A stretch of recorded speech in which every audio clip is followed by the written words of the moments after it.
Resistance against the Nazis was an expression of faith, that is, a lesson in how the human spirit can never be finally extinguished. Others, in more privileged circumstances, expressed their spirit as resistance to the whole idea of war. One of these was the composer Michael Tippett, who served a short prison sentence as a conscientious objector.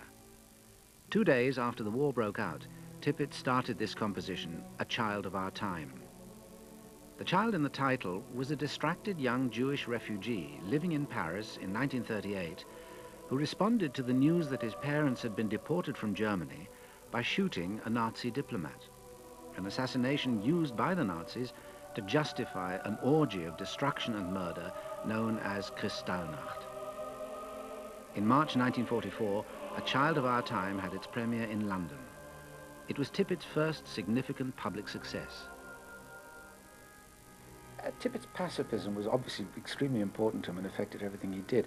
Not just his artistic work, but I guess his career as well, his professional career. Can you tell me something about how pacifism affected him?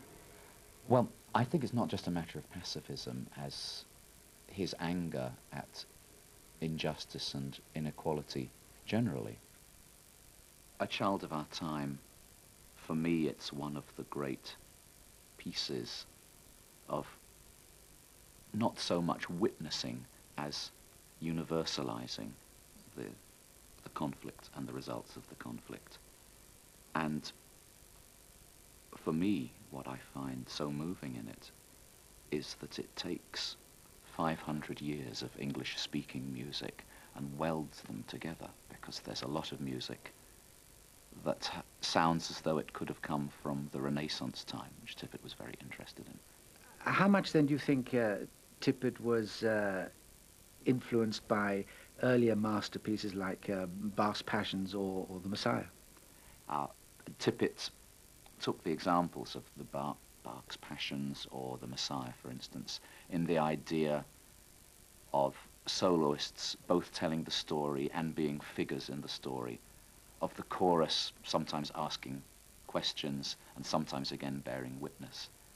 And the Bach Passions make great play of the hymn tunes, the chorales that were known at the time, and in their place came Negro spirituals, which is just one of those great bits of inspiration that one has no idea where they came from.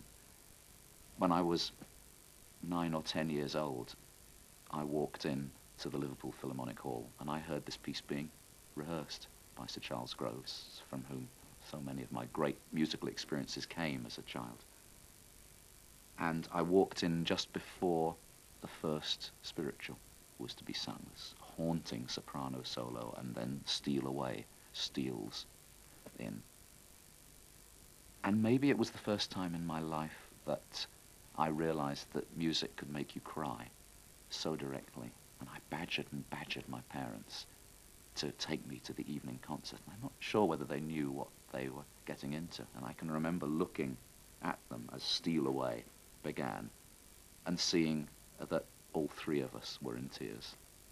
Is music like this effective as an anti-war statement? I'd think music deals with things that are much larger than that. Everybody will take from music, and indeed all art, whatever they need. One of the things that most alarmed people after the war was to find that many of the Nazi elite were enormously cultured men. They would read Goethe, they would listen to Schubert and Beethoven string quartets.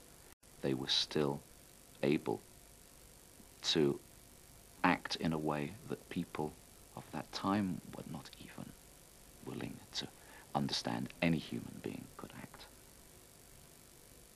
And so there was a feeling, can there be any art again after Auschwitz?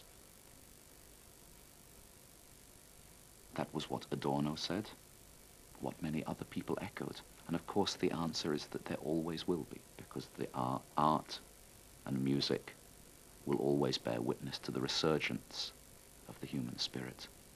And thank God for that.